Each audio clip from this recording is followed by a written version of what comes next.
আমি MA pass. MA pass. শানি করেন? হ্যাঁ হ্যাঁ। না না না, মানে পাইনি চাকরি। জেনারেল লাইনে পড়াশোনা করে সরকারি চাকরি চেষ্টা করেছিলাম, হয়নি। তাই ক্ষেত্র হোক, কর্মক্ষেত্র হোক, ওয়েস্ট বেঙ্গলে তো কর্মক্ষেত্র নেই, কর্মক্ষেত্রটা হোক। আপনি কিছু করেন, অন্য কোনো কাজ করেন বা এখন? হ্যাঁ, আমি একটা দোকানে একটা কাজ করি। তো দোকানে একটা কাজ করি। সুবিধা তো হবেই, কিছুটা 1,500 টাকা পাওয়া যাবে, সুবিধা দেখতে হবে। একটা ভালো চাকরি হলে তো ভালোই হয়। কি করেন? পোস্ট গ্রাজুয়েট কমপ্লিট হয়ে গেছে। কমপ্লিট করেছেন। বিভিন্ন জায়গায় কি ইতিমধ্যে চেষ্টা করেছেন নাকি বা না, চেষ্টা তো করছি, চেষ্টা চলছে, এখনো অবধি সেরকম কিছু হয়নি। কি করেন? না, আমি স্টুডেন্ট হচ্ছি, পড়াশোনা করি। পড়াশোনা করছেন? কি করছেন? এখন এমনি সিএ পড়ছি। অ্যাকাউন্টেন্ট পড়াশোনা পড়ছি, হ্যাঁ। কাজের ক্ষেত্রে অনেকেই যেটা বলছে 21 থেকে 40, কর্মক্ষেত্রে যারা এখনো কোনো কাজ পায়নি বা চেষ্টা করছে তারা পায়নি, এরকম কি চেষ্টা করছে? চেষ্টা তো করছি, হ্যাঁ, কিন্তু তার সাথে সাথে অ্যাকচুয়ালি ব্যাপারটা কি হচ্ছে কি, আমাদের তো এমনি নিজেদের একটা পার্সোনাল খরচা বিলঙ্গিংস তো থাকে। তো সেটা কভার আপ দেওয়ার জন্য গভর্নমেন্ট কিছু কিছু ব্যাকআপ দিচ্ছে, তো সেটাই আমরা অ্যাপ্লাই এখানে করছি। ওভারঅল এটাই হচ্ছে ব্যাপারটা। সরকারের পক্ষ থেকে যেটা জানানো হয়েছে, একমাত্র স্কলারশিপ ছাড়া, স্কলারশিপের টাকা পেলে তবে, স্কলারশিপ ছাড়া অন্যান্য যে ভাতা রাজ্য সরকারের রয়েছে সেই ধরনের কোনো ভাতা পেলে তারা কিন্তু গ্রাহ্য হবেন না। একমাত্র স্কলারশিপের যদি কেউ টাকা পেয়ে থাকেন তা সেক্ষেত্রে গ্রাহ্য হবে, আর অন্য যে ভাতা রাজ্য সরকারের রয়েছে সেই ভাতা যদি পান তাহলে কিন্তু তারা কিন্তু এই টাকা পাবেন না। সকাল থেকে দেখতে পাচ্ছি যত বেলা গড়িয়েছে এখন লাইনটা দীর্ঘ হয়ে গেছে। আমরা সকালে যখন এসেছিলাম তখন দেখেছিলাম কয়েকশো যুবক যুবতী এখানে ছিলেন, কিন্তু এই মুহূর্তে একটা দীর্ঘ লাইন পড়ে গিয়েছে। এবং এই যে কাউন্টার, এইটা হচ্ছে রেজিস্ট্রেশনের কাউন্টার, এখান থেকে ফর্ম নেওয়া হচ্ছে।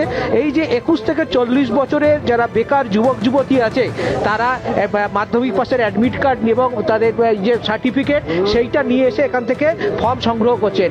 এবং ভিডিও যেটা জানাচ্ছেন যে আগামী দিনে, যেহেতু আজকের ব্যাপক ভিড় রয়েছে, আগামী কাল থেকে এই যে 7টা পঞ্চায়েত এলাকা রয়েছে নামখানা ব্লকে, প্রতিটি পঞ্চায়েতের জন্য আলাদা আলাদা কিন্তু কাউন্টার খোলা হবে। আমরা কয়েকজন যুবকের সাথে কথা বলে নেবো। আপনি কি পাস? Graduation pass.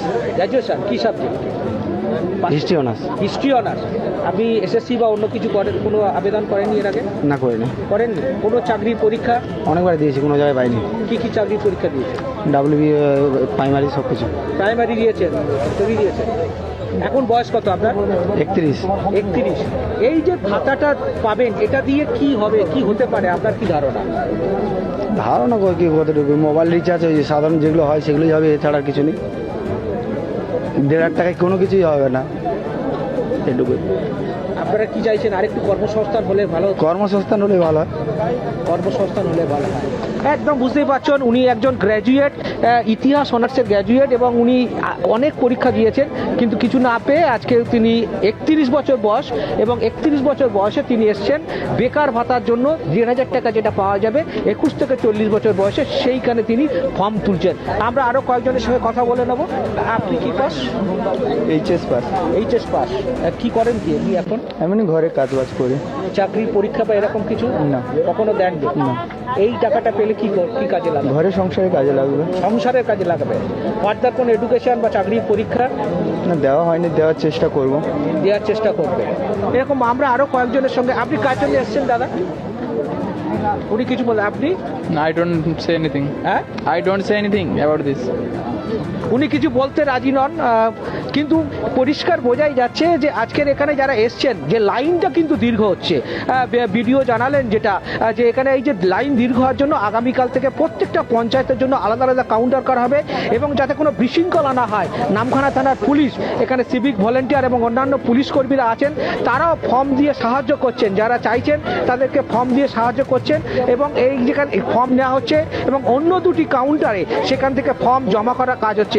এবং অনেকের সাথে আমরা কথা বললাম, কেউ আছেন যারা মাধ্যমিক পাস, উচ্চ মাধ্যমিক পাস, কেউ চাকরির পরীক্ষা দিচ্ছেন, কেউ ডিএলএড করেছেন, কেউ গ্র্যাজুয়েট, এবং অন্যান্য বিভিন্ন পেশাদারি প্রশিক্ষণ নিয়েছেন, কিন্তু চাকরি না পাওয়ায় এখানে এসছেন। তারা ভাতার জন্য আবেদন করেছেন, এবং সরকারের পক্ষ থেকে যেটা জানানো হয়েছে, একমাত্র স্কলারশিপ ছাড়া, স্কলারশিপের টাকা পেলে তবে, স্কলারশিপ ছাড়া অন্যান্য যে ভাতা রাজ্য সরকারের রয়েছে সেই ধরনের কোনো ভাতা পেলে তারা কিন্তু গ্রাহ্য গ্রাহ্য হবেন না। একমাত্র স্কলারশিপের যদি কেউ টাকা পেয়ে থাকেন তা সেক্ষেত্রে গ্রাহ্য হবে, আর অন্য যে ভাতা রাজ্য সরকারের রয়েছে সেই ভাতা যদি পান তাহলে কিন্তু তারা কিন্তু এই টাকা পাবেন না। এবিপি আনন্দ, এগিয়ে থাকে, এগিয়ে রাখে।